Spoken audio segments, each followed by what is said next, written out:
ఆంధ్ర రాష్ట్రంలో ప్రజలు వేళ వినూత్నమైన తీర్పు ఇవ్వడం జరిగింది.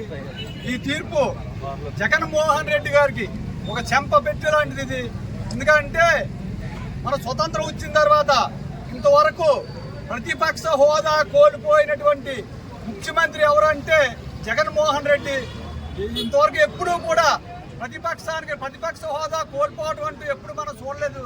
ఈవేళ 151 సీట్లు తెచ్చుకుని పరిపాలనలో వచ్చినటువంటి జగన్మోహన్ రెడ్డి ఈవేళ 10 సీట్లు రావటం అంటే అది చాలా ప్రజలందరూ కూడా ఎంత అసహించుకున్నారో, ప్రజల తీర్పు ఇతని మీద ఎంత ద్వేషం ఉందో, ఇతని పరిపాలన ఎంత దుర్మార్గంగా ఉందో ప్రజలందరూ కూడా అర్థం చేసుకుని తీర్పు ఇవ్వడం జరిగింది.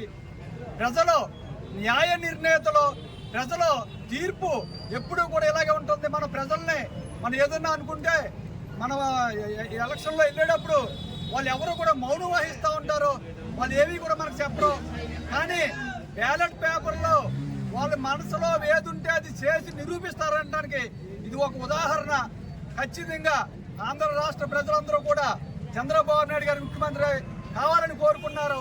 అలాగే పవన్ కళ్యాణ్ గారు, చంద్రబాబు నాయుడు గారు, మోడీ గారు ముగ్గురు నేతృత్వంలో ఈ ఆంధ్ర రాష్ట్రం, భారతదేశం బాగుపడాలని చెప్పిన ఆంధ్ర రాష్ట్రంలో ప్రజలు తీర్పునిచ్చారు.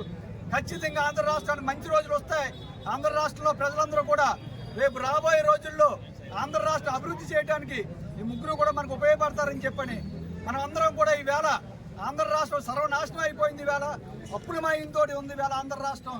ఈవేళ మన అందరికీ కూడా తెలియకుండా కొన్ని లక్షల కోట్లు వేల అప్పులు చేసి రాష్ట్రాన్ని సర్వనాశనం చేసేసారు. మళ్ళీ ఈ పూడ్చడానికి సమర్థుడు చంద్రబాబు నాయుడు గారు.